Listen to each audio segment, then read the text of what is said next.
We are on Esther 1, and we're going to talk about this. We'll do just a real brief bit of background because it's been ages since we actually met. So just a real quick the Reader's Digest version. That means nothing to you, does it? Did anybody know what I was saying when I say the Reader's Digest version? What is it? You don't know. Well, the Reader's Digest.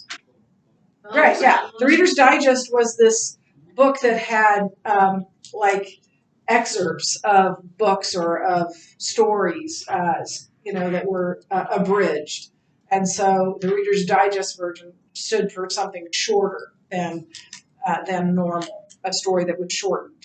This is the historical background, the Reader's Digest version shortened. So the Jews of Judah go into exile in Babylon. So it's Babylonian exile is what it's called. So the people of Judah in the southern kingdom are defeated by Nebuchadnezzar of Babylon. Did I put Nebuchadnezzar as a blank? That would have been me, right? This is the way I remember it, how to spell it. Nebuchadnezzar. Nezzar. So they're taken into exile. But God made a promise. And God's promise was to bring them back to their homeland. Now, it didn't happen right away. It took generations for that to happen. So 50 years into this exile, which lasted, I think, about 70 years long, about 50 years into this exile, Cyrus the Second, or Cyrus the Great as he was known, of Persia, overthrows Babylon. And in fact, he overthrew Babylon without so much as a battle.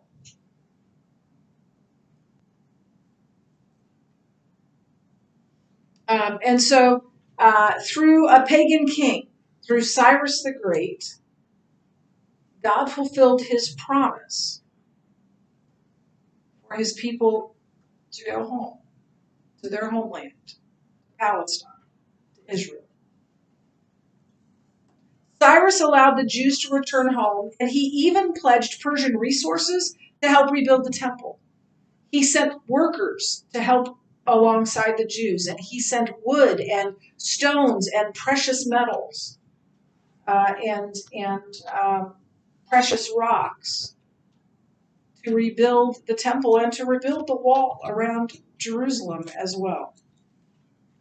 Didn't believe in God, but he absolutely made it possible not only for them to return home, but to rebuild Jerusalem. Some Jews returned.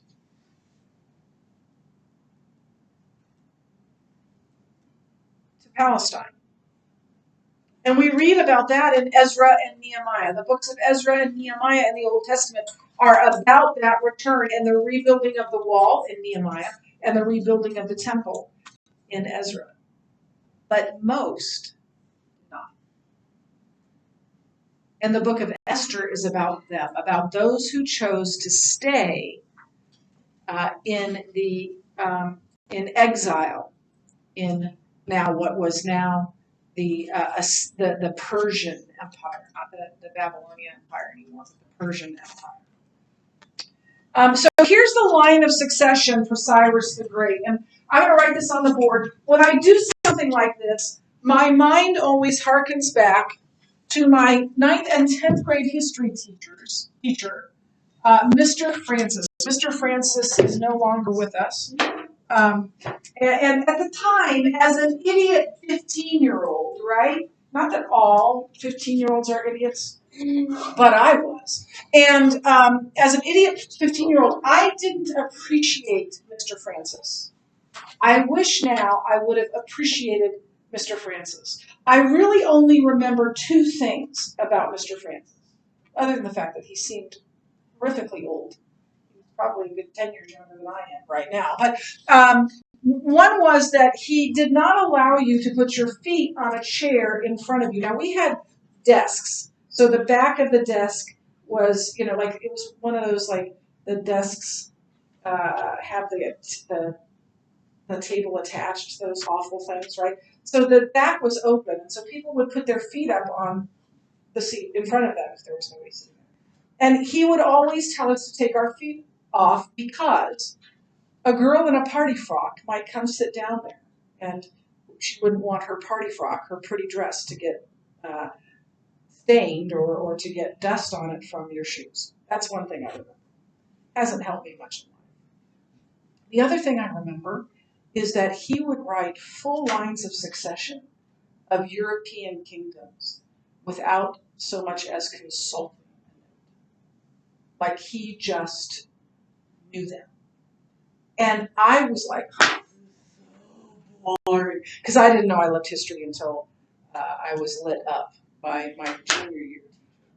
But that was amazing. It's kind of like, I don't know if you appreciated this, but Mr. Kozak's freehand map ability, it's kind of like that, like freaky. And now looking back on it. So I have to consult my notes because I don't have this line of succession memorized. But Cyrus the Great, Cyrus the Second, had a son.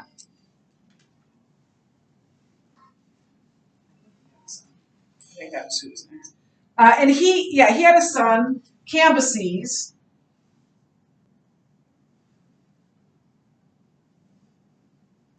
I think it was Cambyses the Second.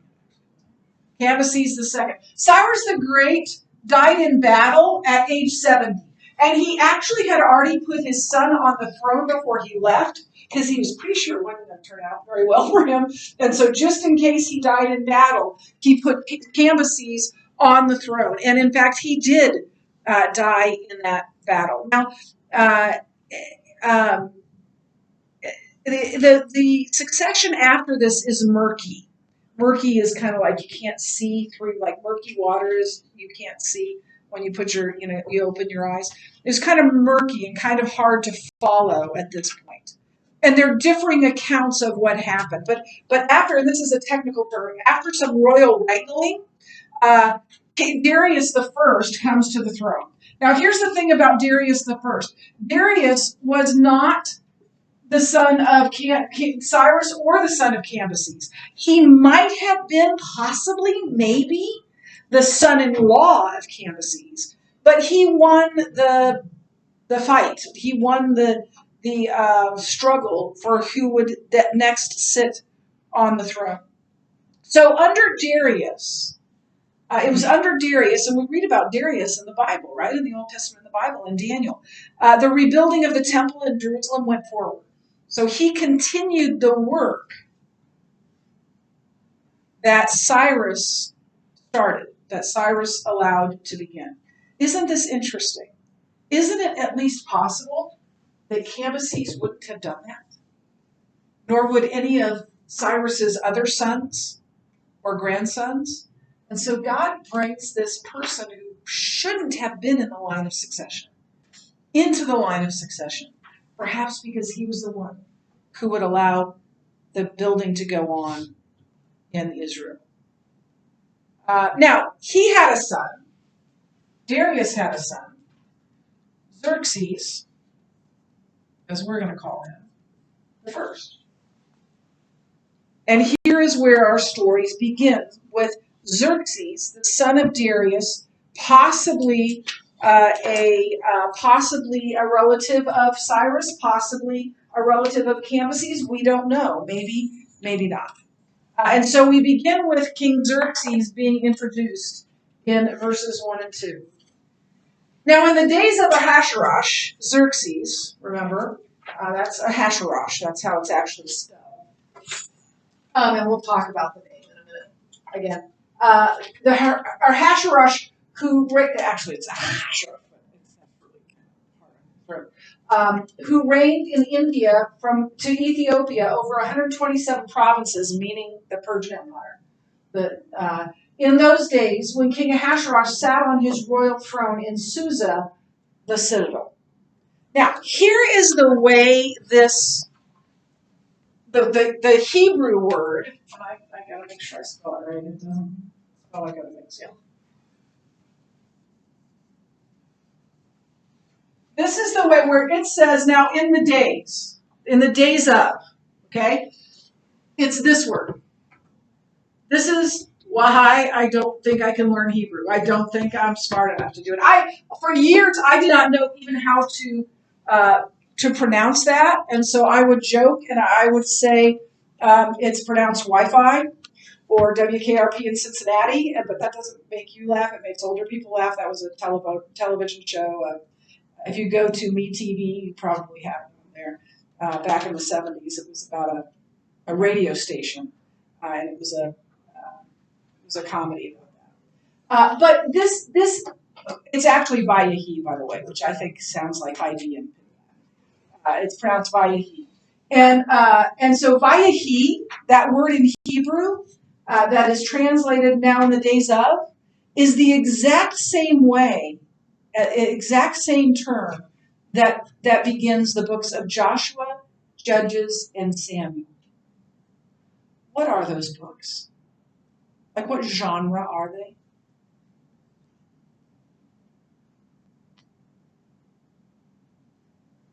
They're historical. They're telling what happened. In fact, another way to now in the days of, another way of translating that would be, this is what happened. So the author obviously intends us to believe that this is an actual story, that this really happened. These are actual events. So the author presents this book as historical. And there's no reason to believe otherwise. Now, here's part of what the author's trying to tell us. First of all, he wants us to see the vastness of the Persian Empire. That it was from India to Ethiopia. And indeed it was. It was a vast empire. Here's a map of the Persian Empire. So you see India over here, even into Pakistan, what is now Pakistan, all the way over here into Europe, to just north of Greece, and then all the way down here into Egypt, down to Ethiopia. It was a vast, vast empire. And that's the first thing the author wants us to know, is how huge this empire was.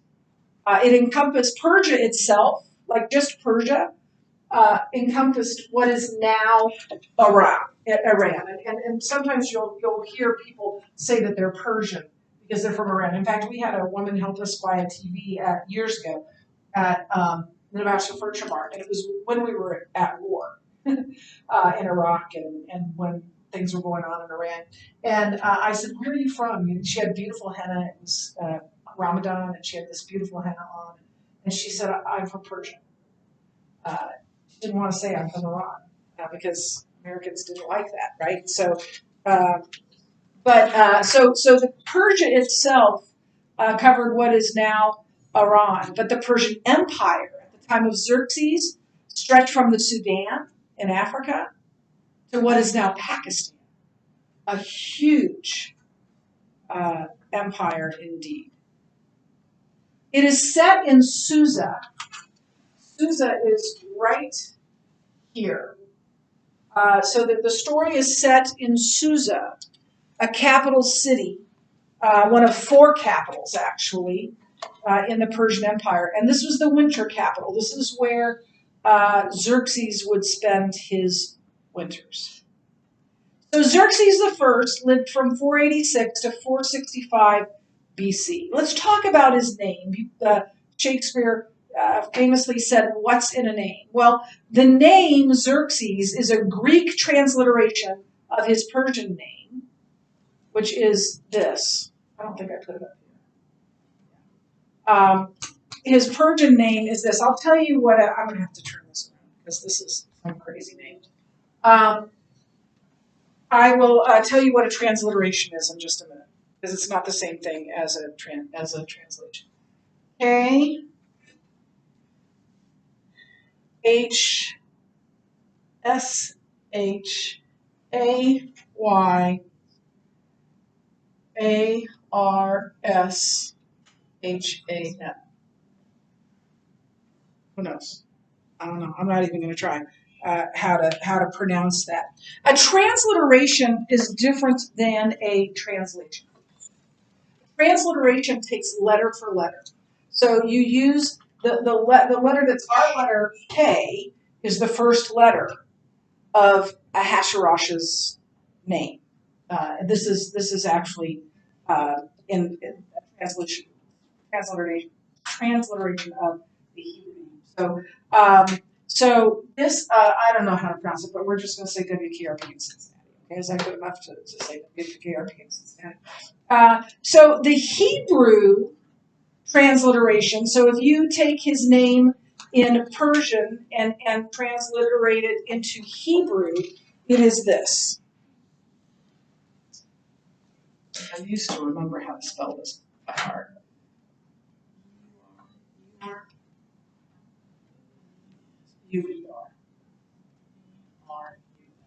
This is Ahasuerus, right? This is that name, Xerxes. In Hebrew, so this is why the Jewish people don't call him Xerxes, they call him Ahasuerus, which when pronounced in Hebrew sounds something like king headache, which is funny. So where does the story of Esther fit in? It begins in the third year of Xerxes' reign, which was 483 BC. And the events of the story take about 10 years. And as the story begins, Persia is in conflict with the Greeks. He's at war with the Greek Empire. And Xerxes is trying to recruit help in mounting an invasion of Greeks as revenge, because the Greeks had won a battle against him, and so now he wants to push back, and he brings in all of these foreign leaders to join him in this fight and say, let's go get them. Let's go defeat the Greeks. And so he throws this huge party. It has a name in history. The name is the Great War Council of 483 BC. But really what it was a big party. And so here's what it says in verses 3 through 8. In the third year of his reign, Xerxes, Ahasuerus, he gave a feast for all his officials and servants. The army of Persia and Media and the nobles and governors of the provinces were before him, while he showed the riches of his royal glory and the splendor and pomp of his greatness for many days. 180 days. So that's like 3 months, right? 6 months. 6 months. Okay, so 6-month party. Wow. And when these days were completed, the king gave for all the people present in Susa, the citadel, both great and small, a feast lasting for 7 days in the court of the garden of the king's palace. There were white cotton curtains and violet hangings fastened with cords of fine linen and purple to silver rods and marble pillars, and also couches of gold and silver on a mosaic pavement of porphyry, marble, mother of pearl, and precious stones. Drinks were served in gold vessels of different kinds, and the royal wine was lavished according to the bounty of the king. And drinking was according to this edict. There is no compulsion. Drink as much as you want. For the king had given orders to all the staff of his palace to do as each man desired. So we've got this big party, something of a recruiting effort. These people are being recruited as they party. And it was followed by, this 6-month party was followed by a 7-day long party. I don't think you'll ever go to a party in college as epic as this one is. This was a big party for a long time. Because maintaining loyalty and support in such a large empire was difficult business. So Xerxes is trying to curry favor and win support of these nobles from around the empire to impress them with his wealth and power. I, the great Xerxes, I'm going to kick the tail of Greece, and you're going to help me. So if you've ever heard a rousing halftime speech or pregame speech, this is what this party is about. Come with me. Let's go defeat the Greeks together. And we know from history that Xerxes promised material reward for those who helped him. You'll get rich too. Not only will we defeat the Greeks, you'll get rich. So this recruiting effort and party were a way of showing the nobles that Xerxes had the wherewithal to make good on his promises. Look at this, golden vessels, wine, as much as you could possibly want, food, couches, precious stones, that he was wealthy enough to pay them handsomely for their support. And then after that, there was a party for everyone. This first party was for the people he was recruiting. But then afterward, there was this party from everyone, from the least to the greatest. And it likely included those who actually had been serving the nobles for that 6-month recruiting party. So the picture that's being painted here, the description of the palace is first of all, the picture that's being painted is one of opulence. But the description of the palace is second only to the descriptions in the Bible, only to the descriptions of the tabernacle and the temple. Only the tabernacle and the temple are more completely described than this palace. So it's a picture of opulence, grand furnishings, expensive decor, gluttonous revelry. And it was intended to display, in the words of the Bible, the power and glory of the empire. That was the original intention of Xerxes. In the NIV, it says it showed the splendor and glory of his majesty. The ESV says it showed the riches of his royal glory. And on one level, it's the intention of the author as well. To show the opulence, to show the wealth, to show the power of Xerxes. But the author is indicating something quite different on another level. You know what irony is? Irony is something unexpected, right? And the irony of this passage is somewhat lost on modern readers because we don't know ancient history very well. Anybody know what happened with that attempt to invade Greece?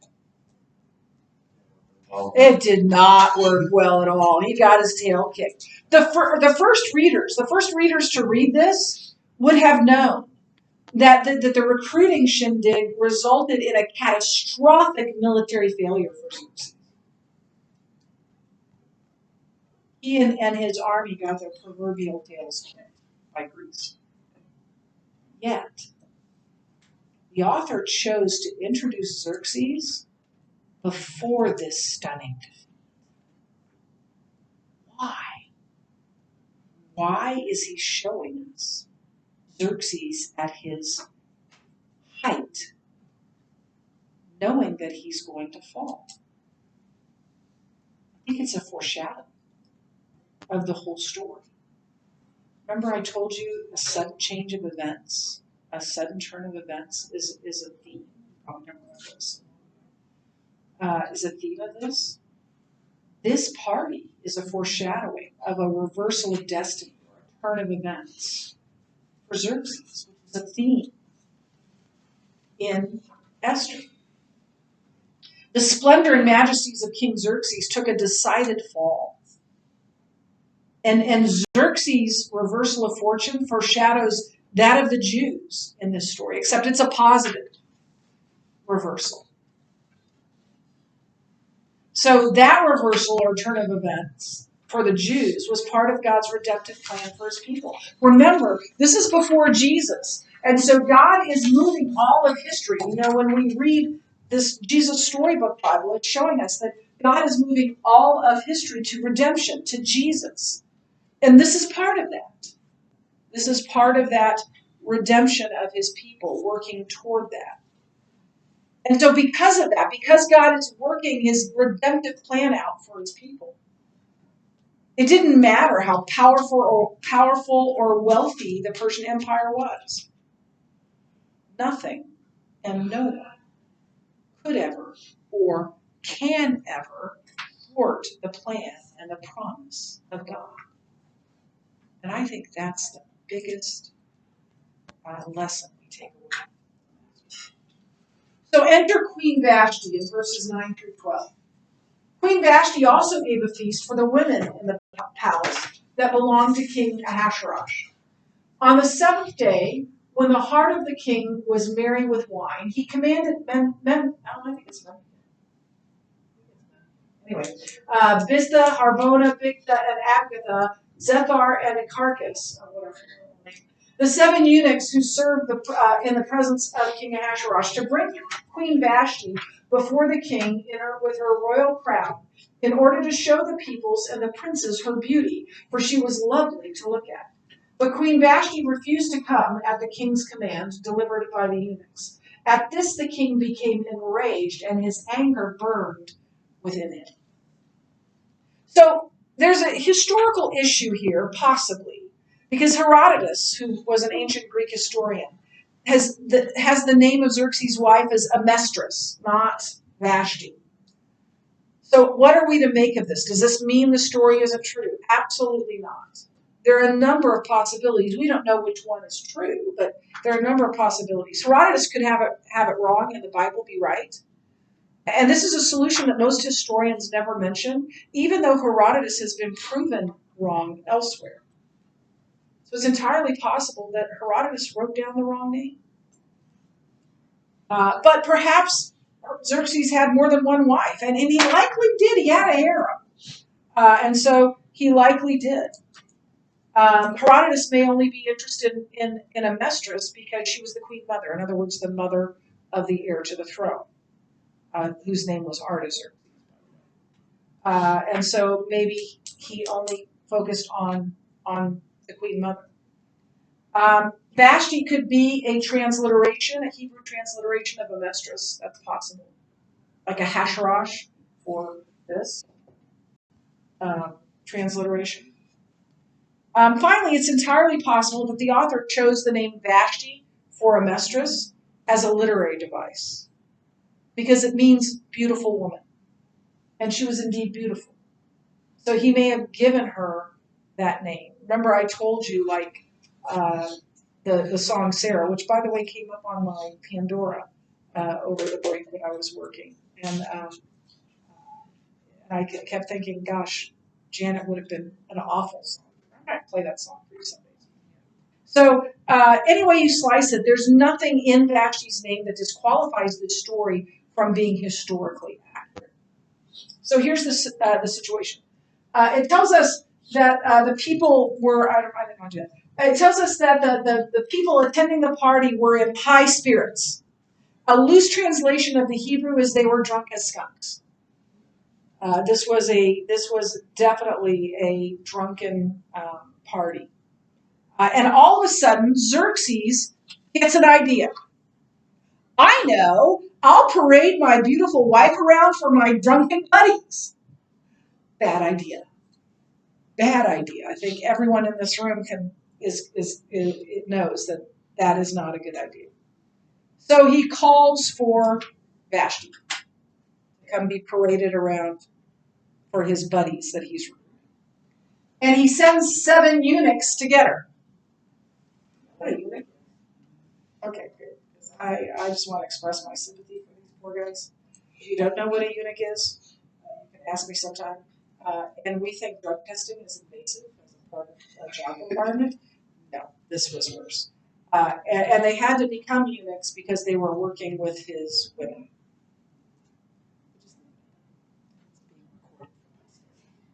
And they probably needed 7 of them to carry her around on her litter in all her splendor. Speaking of splendor, and this gets kind of weird too, notice that it says wearing her royal crown. Doesn't mention anything else, just wear your royal crown. There are some ancient rabbis who believe, and why she said no, who believe that she was to wear her crown and nothing else. That's what he was asking, which is why I got a little testy about it, maybe. That might be going beyond the text a little bit, but there are a number of ancient rabbis who believe that to be true. But as Dr. Ian DeGood puts it, either way, whether she was clothed or not, or to be clothed or not, they were not far off the mark in discerning the offensiveness of Xerxes' intention. Ladies, how many of you would want to be paraded around for drunken men? Don't raise your hand. None of you do. None of you do, right? It was offensive for Xerxes to do that. So Xerxes is commanding his wife to appear all dolled up and looking gorgeous as an object of pleasure. You could read lust instead of pleasure for a group of drunken men. I'm sure the king thought that this would be a great way to command the respect and allegiance of the nobles. Unfortunately, he didn't think anything about respect for his wife. And for some strange reason, Vashti finds all of this offensive. And so Vashti's response is to refuse the king. She refuses the king. I say, you go, girl. Her response, however, would have been a tremendous embarrassment to Xerxes. Here's a king who wants complete loyalty from these nobles to obey him, and then as they go to war, and he can't even get his own wife to obey him. So Xerxes' response is to burn with anger. He is furious. So here's the backdrop of the story. Here's the picture that we get. Here's what we learn about Xerxes and his kingdom. It's a picture of a Persian court and its king. And the king is impetuous and has, as my nephew Jack said when he was little, angerment issues. He needs some anger management. He is a volatile man. And the Persian court is not a safe place. In fact, Xerxes, during that failed invasion of Greece, beheaded the men building a bridge for his army because they took too long, because weather had delayed the project. Like I said, not a safe guy. One last thing before you go. And yet Vashti refuses it. And this is the court into which young Esther is about. Okay, that's it.